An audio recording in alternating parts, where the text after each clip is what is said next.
తెలంగాణ కుంభమేళా మేడారం జాతరకు ఈ నెల 14న అంకురార్పణ జరగనుంది. గుడిమెలిగే పండుగతో మహాజాతర ప్రారంభం కానుంది. అసలు జాతరకు 2 వారాల ముందు గుడిమెలిగే తంతు నిర్వహించడం ఆనవాయితీగా వస్తుంది. జనవరి 28 నుంచి 31 వరకు అసలు జాతర జరగనుంది.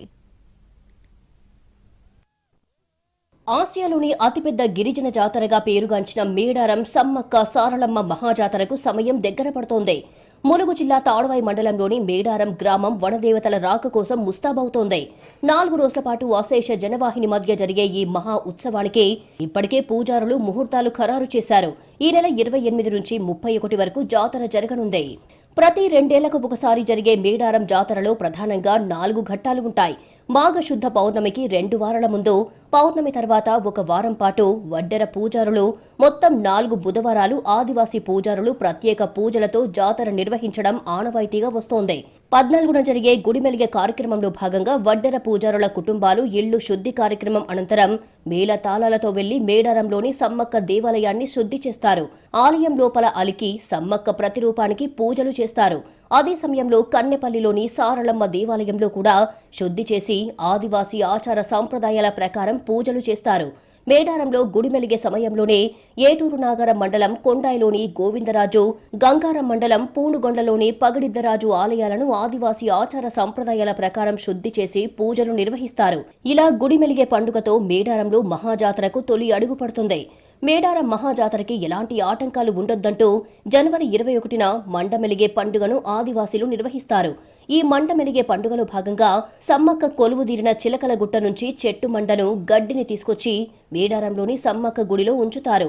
జాతరకు ఎలాంటి ఆటంకాలు కలగకుండా దీవెనలు ఇవ్వాలంటూ పూజారులు వేడుకుంటారు. ఆపదలు రాకుండా భక్తుల కోరికలు తీరేలా చూసుకోవాలంటూ సమ్మక్క సారలమ్మల ఆనతి పొందుతారు.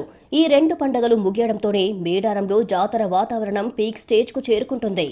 జాతరలో కీలక ఘట్టాలు సమ్మక్క, సారలమ్మ, పగడిద్దరాజు, గోవిందరాజులు గద్దెలపైకి చేరడం. జనవరి 27న మహబూబాబాద్ జిల్లా నుంచి పగడిద్దరాజు, కన్నెపల్లి నుంచి జంపన్న మేడారానికి పయనమవుతారు.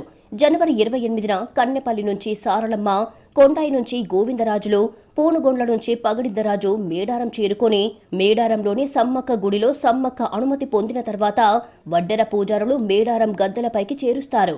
మేడారంలో చాలా కీలకమైన ఘట్టం సమ్మక్క గద్దెను చేరడం. జనవరి 29న చిలకలగుట్ట నుంచి కుంకుమ భరిణె రూపంలో ఉన్న సమ్మక్క దేవతను పూజారులు తీసుకువచ్చి గద్దెపై ప్రతిష్ఠిస్తారు. ఈ సమయంలో భక్తుల పూనకాలు, శివసత్తుల విన్యాసాలతో అడవి దద్దరిల్లుతుంది. జనవరి 30న మేడారం గద్దెలపై కొలువుదీరిన వనదేవతలకు భక్తులు మొక్కులు చెల్లించుకుంటారు. జనవరి 31న దేవతల వన ప్రవేశంతో జాతర ముగుస్తుంది. అయితే ఫిబ్రవరి 4న నిర్వహించే తిరుగువారం పండుగతో ఉత్సవాలు అధికారికంగా సమాప్తమవుతాయి. ఈసారి మేడారం మహాజాతరకి చాలా ప్రత్యేకతలు ఉన్నాయి. తెలంగాణ ప్రభుత్వం మేడారం అభివృద్ధి పనులను కనీవిని ఎరుగని రీతిలో చేపట్టింది. గుడుల విస్తరణ పనులతో పాటు శాశ్వత ప్రాతిపదికన అభివృద్ధి పనులు శరవేగంగా జరుగుతున్నాయి.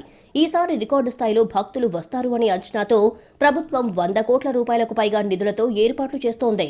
గద్దెల ప్రాంగణంలో భక్తుల రద్దీని తట్టుకునేలా క్యూలైన్లను వెడల్పు చేశారు. జంపన్న వాగు వద్ద స్నాన ఘట్టాలను ఆధునీకరించారు. ఆర్టీసీ వేల సంఖ్యలో ప్రత్యేక బస్సుల్ని నడపనుంది. అడవిలో తాత్కాలిక వైద్య శిబిరాలు, నిరంతరం విద్యుత్ సరఫరా కోసం ప్రత్యేక గ్రిడ్లను ఏర్పాటు చేశారు. లక్షలాది మంది భక్తులు వచ్చినా ఇబ్బంది కలగకుండా వేల మంది సిబ్బందితో పారిశుద్ధ్య పనులను పర్యవేక్షిస్తున్నారు.